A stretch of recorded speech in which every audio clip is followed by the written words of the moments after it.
Oh, thanks for having me here, George. It's a pleasure to have you here, man.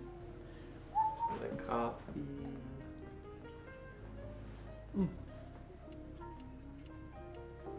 What brings us here today, George? So, I have had a lot of friends ask me, like, what do you do for quiet time? Like, I try to read the Bible, but I don't know what to read.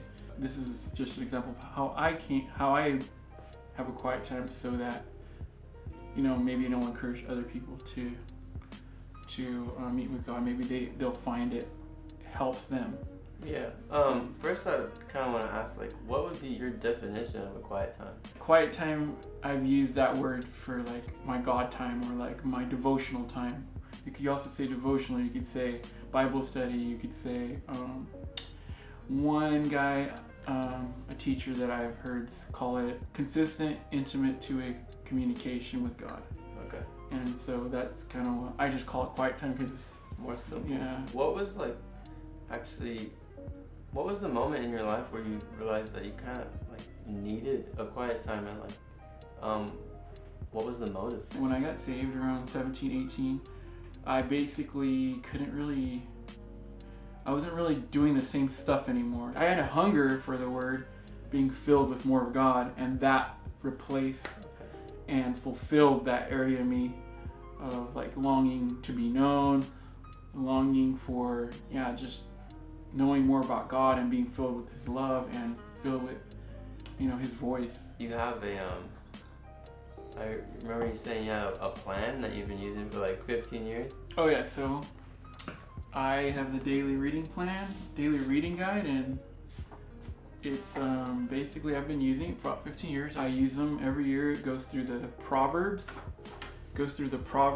and Psalms twice a year, and Old Testament, New Testament once a year. Well, if I skip a day, most of the time I'll just skip it and either catch up depending on how I feel that day, or just keep reading. For the first few years, I'd just like feel like guilty. Oh, I need to catch up, so I could feel. But it's like I just don't even.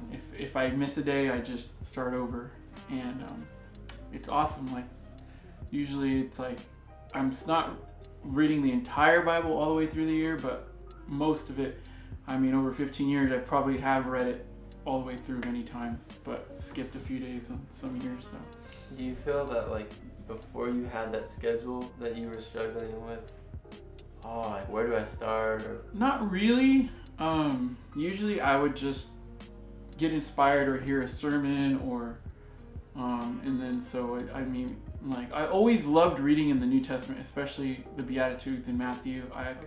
The Psalm, I could just open up any Psalm and just start reading the Psalms, Proverbs. That just helps me so that I get a balance of the whole Bible throughout the year and keep things interesting. So yeah, and that's kind of, something that like is kind of my struggle. Like when I started reading the Word, it was New Testament. I was like, I just want to start the New Testament. And my friend, I was like, where do I start? Like, I don't know where to start. And he was like, just start New Testament. And I was like, all right. And that went really well. But now I'm like trying to just hardcore read through Old Testament, and it's not as easy.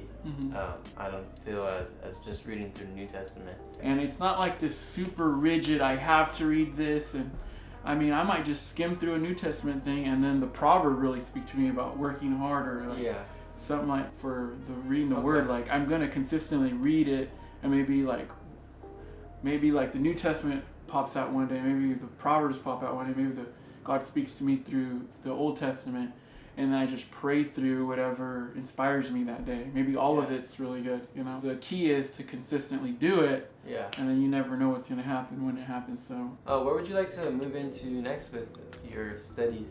So, I just wanted to go through kind of like, I have some notes here of like, I like to turn my phone off or put it away, or because I'll just get distracted in let's say you have a 30-minute quiet time can end up being an hour because it's constantly interrupted. So turn your phone off and then pray before. Just say like, Lord, I just want to meet with you. I pray you speak to me through your word. And then sometimes maybe just don't even follow a plan. Just be still. Just pray and meditate.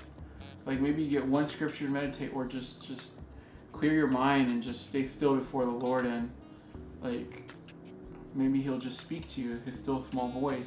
Give Him time just to, examine your mind, your imagination. Take every thought captive before Him, and just maybe He's going to speak to you through that. And then if you do read the Bible, maybe you're going to use the daily reading plan, or just open it up, Bible Roulette. I remember, that's something I forgot to say. And then I just open it up when I was young and be like, oh, God speak to me. And then I don't do that anymore, but He might have spoken to me through that. So He saw my faith and He spoke to me through that. I would do that a lot, and the funny thing is, like, if there wasn't something I liked, I'd be like, I'd either do it again, or I'd just look a little bit over, like, oh, maybe this one was the one I was supposed to look at, and it's just funny, like, you're just feeling so then hopeful. You like second guess it, and then you're like, oh, maybe it was the next page. Yeah, maybe it was the first one I read. Next is journaling. That's a big thing for me. I've been journaling for years, like 20 years. For journaling, I like to journal my prayers and answered prayers, and I just journal my prayers or what I did, or hung out with Seth today, made a video, and that's cool. Stuff like that. You might want to know in the future. And I also have like just something to take notes on. That's not my journal. And then I have this thing. I write scripture that helps with either memorizing scripture or just kind of like digesting it, writing it down. It helps you to see it in a new light, in a new way. So I have those 3 things always nearby. It's a new way to experience the scripture, writing it out, and helps me remember. It helps me to get in me. Like process? Yeah, and it's praying it. Yeah, I'm writing it, I'm praying it, meditating on it, and it helps highlight certain scriptures, and so you remember it. And then devotionals is another help. So this is when you could get subscribed to. It says, get it free, Our Daily Bread. This was March through May. And it's like a daily reading plan. It has the Old Testament and New Testament. It has like a little sermon, and that's Bible-based, scripture-based. And then it has like a verse of the day and little exhortations at the end. So it's like, if you don't have a lot of time, especially, or if you're on the go, you keep it in your car, it's all in there. That's cool. It's kind of like today we have Bible apps like YouVersion. So that's basically like an old version of YouVersion, and they mail it to your house. So if you like a printed copy, and you could support them if you feel like you're getting it free. So if you want to support them, you can, send them money. So there's that, or I have some mentors that gave me my first version of this. I had this leather bound because I use it so much every day. My Utmost for His Highest by Oswald Chambers. It's my favorite devotional. I'm always reading it, and I love it. So that's another really good one I recommend, highly recommend. And I can second that as well. I've used that one, and I found it very useful and the only thing, like, I felt it was actually very, like, it had big words in it. Am I wrong? Like, yeah. I you might have been. They made an edited version, so there's an old version with like older English, and then there's like a modern version. So you might have got the old version. All right. It was probably good. Probably stretched me a little bit. I was like, I don't know what this word means. But it was very good. And one I use I do use one as well that is called Jesus Calling. I had a friend give that to me, and that one's been very beneficial to me, and I read that most mornings, and it's really good in the mornings, because sometimes I'm tired in the mornings, and sometimes I feel if I read a lot of scripture in the morning, it'll make me even more tired. If you have a preference as far as like, do you not like reading the word on your mobile device, or like some people really dislike? I don't. Yeah, I just don't like it. I'm just so used to, reading my Bible. Yeah. Hard copy. And so sometimes I'll be like read my devotionals on YouVersion in bed. I'll I'll have multiple devotions I'm going through. So there's also different versions of the Bible. You can do like cross-referencing to different versions of the Bible. This is New Living Translation. I've been reading this for 20 years. I love it. little bit of repair. I just got this one at a thrift store, The Message. Thrift store is a great place to buy all your Christian books, different Bible versions. It's so cheap. You can go there at $20 and you'll leave with 2 Bibles and a few Christian books. And this is a New Spirit-Filled Life Bible. I love the commentary on this one and in the New Living Translation. Books. I love to read Christian books while I'm reading. Books like this, like they're Secrets of the Secret Place by Bob Sorge. I like this book because it's just basically about like secrets of having quiet time, basically. Of like there's different parts of setting a marathon pace, seeking a deeper relationship, accepting the great invitation. I'm always rotating through these books. Henry Nouwen books, Here and Now, Spiritual Leadership by Oswald Sanders, another Henry Nouwen, The Inner Voice of Love, The Way of the Heart, connecting with God through prayer, wisdom, and silence. Yeah, and it's also, just like to say, it's not about how much you read that doesn't make you more of a Christian. It's not about acts at all. It's just about getting to know the Father, getting to know Jesus and the Jesus that is our God. That's what it's about. And in my life, I'll give a short mini testimony. For the longest time, I was like, God, like I want to hear your voice. I want to at least hear your vision for my life and all that. And not that I've ever heard the audible voice of God, but it wasn't until I started reading my Bible that I started to know what his voice sounded like, and to when I started to feel him speaking about certain things in my life, and started to give me at least some form of vision in my life.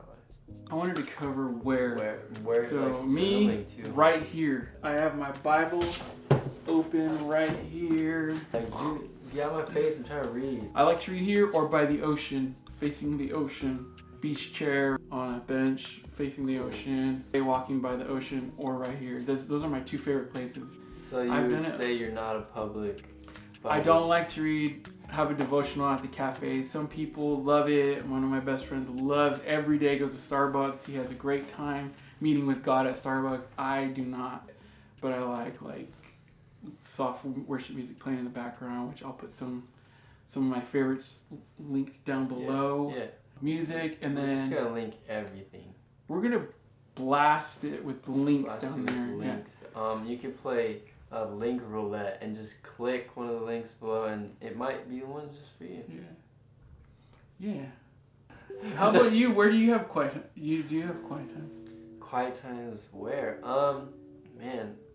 Just my room. In your room? And do you call them quiet times, or what do you call them? Just devotional? Or? I hated the term quiet time when I first heard it. I don't know, it was just weird to me. But nothing else caught on, and I call it quiet time. But when I first heard it, I was like, that just sounds like a little kid thing, like quiet time. Like it feels like nap time, huh? Yeah, nap time, or go sit in the corner, like you're in timeout, quiet time. A couple weeks ago, I remember just overthinking and just having mild anxiety. I was just overthinking, and I was like, I need to spend time with God. And I don't know why, a lot of times I feel that the need to do something immaculate to get in touch with God. So I was like, I just need to go on a 2-mile walk by the river. When in reality, God was just speaking to me. I was like, how about you just go to your room?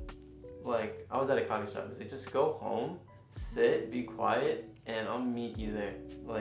Well, it is scriptural. In Matthew it says, go home, close your door, and pray. Right? Let's look it up. Yeah. Okay, right here. Matthew 6:6. But when you pray, go into your room, close the door, and pray to your Father, who is unseen.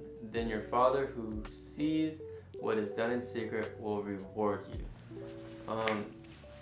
And it's not about being rewarded either. That's just really cool. It's a cool plus. Well, the reward is knowing him and knowing his voice, and I don't know. know, having that perspective, being filled with His love. There's another scripture in Proverbs. Yeah. It's. I just wrote it down. It is God's privilege. This is Proverbs 25:2. It is God's privilege to conceal things, and the king's privilege to discover them. Whoa. So it's like God conceals things so that we can discover it. Because what is He gonna do? Just download it in our brains? It's like, no, we seek it. We work for like finding that treasure, you know. And it's like, and it's more, all the more valuable that way. It's crispy, crunchy. I just want to say thank you guys for watching this. Thank you for watching this video. Please leave a comment what you thought of the video and what you do during your quiet times or your silence and solitude times, your secret times, your loud times, whatever you call it. Leave a comment below what you like to do and what you like to read, what devotionals do you like to read, how you read the Word. Yeah. And all of the above. Don't forget, we have some links in the bottom to maybe help you guys see some of the products we talked about, and also just to have some music to listen to for your quiet times and any of the sort. See you guys. All right. Peace. Okay. Bring my stuff later.